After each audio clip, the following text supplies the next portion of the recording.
Hello అండి అందరికీ please subscribe to my channel. ఈరోజు చూడండి, నేను బ్యాచిలర్ స్టైల్లో చికెన్ అయితే చేస్తున్నాను. మనకు బ్యాచిలర్ హాస్టల్లో కానీ ఎక్కడన్నా ఉంటారు కదా, అలాంటి వాళ్ళ కోసం అయితే చికెన్ అయితే చేశాను.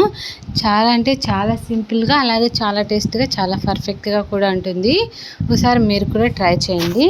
అలాగే బ్యాచిలర్స్ కనే కాదు, ఎవరికైనా కూడా చాలా అంటే చాలా టేస్ట్గా చాలా బాగుంటుంది. ఒకసారి అయితే ట్రై చేయండి. దీనికోసం అయితే కరివేపాకు, ఎర్రగడ్డలు, తెల్లగడ్డలు, 2 పచ్చిమిర్చి, అలాగే 4-5 రెబ్బల కరివేపాకు అయితే తీసుకున్నా. కొద్దిగా 4-5 లవంగాలు, దాల్చిన చెక్క కొద్దిగా తీసుకున్నా. అవన్నీ అయితే ఇలాగైతే తిరగబాతు పెట్టుకొని ఇలా నీట్గా అయితే వేయించుకోవాలి. నూనె అయితే మనకు తగినంత అయితే వేసుకోవాలి. తర్వాత ఇందులోకి అయితే నేను 1 కిలో చికెన్ అయితే తీసుకున్నాను. మనకి కావాలనుకుంటే ఎక్కువ చికెన్ అయినా కూడా ఇందులో యూజ్ చేసుకోవచ్చు. ఎందుకంటే నాకైతే 1 కిలో చికెన్ అయితే సరిపోతుందని ఇదైతే తీసుకున్నా. ఇందులోకి ఒక హాఫ్ స్పూన్ అంతా పసుపు, అలాగే రుచికి తగ్గట్టు అయితే సాల్ట్ అయితే యాడ్ చేసుకున్నా. మనకు లాస్ట్లో అయితే ఉప్పు అయితే చూసుకొని వేసుకుంటే సరిపోతుంది. ఫస్ట్ అయితే కొద్దిగా వేసుకోవాలి. తర్వాత ఇలా చూడండి, నేనైతే వాటర్ వేయకుండా ఇలాగే ఒక half an hour just only low ఫ్లేమ్లోనే పెట్టాను. మనకు హై ఫ్లేమ్లో పెడితే మాడిపోతుంది. లో ఫ్లేమ్లో పెట్టి వాటర్ లేకోకుండా ఇలాగే ఒక 20 మినిట్స్ నుంచి హాఫ్ అన్ అవర్ వరకు అయితే పెట్టా. అందులోకి ఒక స్పూన్ అంతా ధనియాల పొడి, అలాగే ఒక స్పూన్ అంతా కారపొడి వేసాను. మీకు కావాలనుకుంటే ఎక్కువ వేసుకోండి.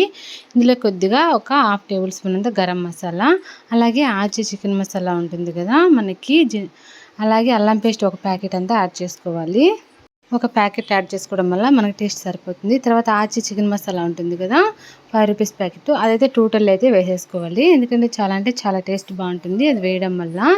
ఇలాగ వేసిన తర్వాత నీట్గా అయితే ఒకసారి అయితే అంతా అయితే కలుపుకోవాలి. ఇక్కడ చూపిస్తున్న విధంగా వాటర్ వేయకోకుండా నీట్గా కలుపుకోవాలి. ఆల్రెడీ మనకి చికెన్ అయితే ఉడికించుకున్నాం కదా, వాటర్ వేయకోకుండా.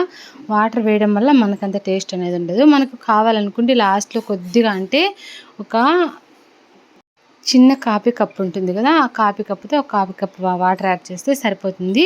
నేను ఎప్పుడు చికెన్ చేసినా కూడా మా పిల్లల కోసం అయితే పక్కనైతే చికెన్ పకోడా చేస్తాను. వాళ్ళు ఎప్పుడు చికెన్ అయితే అంత ఎక్కువ అయితే తినరు, చికెన్ పకోడా అయితే బాగా తింటారు. చూడండి, కర్రీ అనేది ఇచ్చారు కానీ చికెన్ పకోడా అంటే చాలా ఇష్టంగా తింటారు మా పిల్లలు. వాళ్ళ కోసం అయితే పక్కనైతే చికెన్ పకోడా అయితే చేశాను. చూడండి ఎంత టేస్ట్గా మనకు చికెన్ కర్రీ రెడీ అయిపోయింది. Thank you for watching.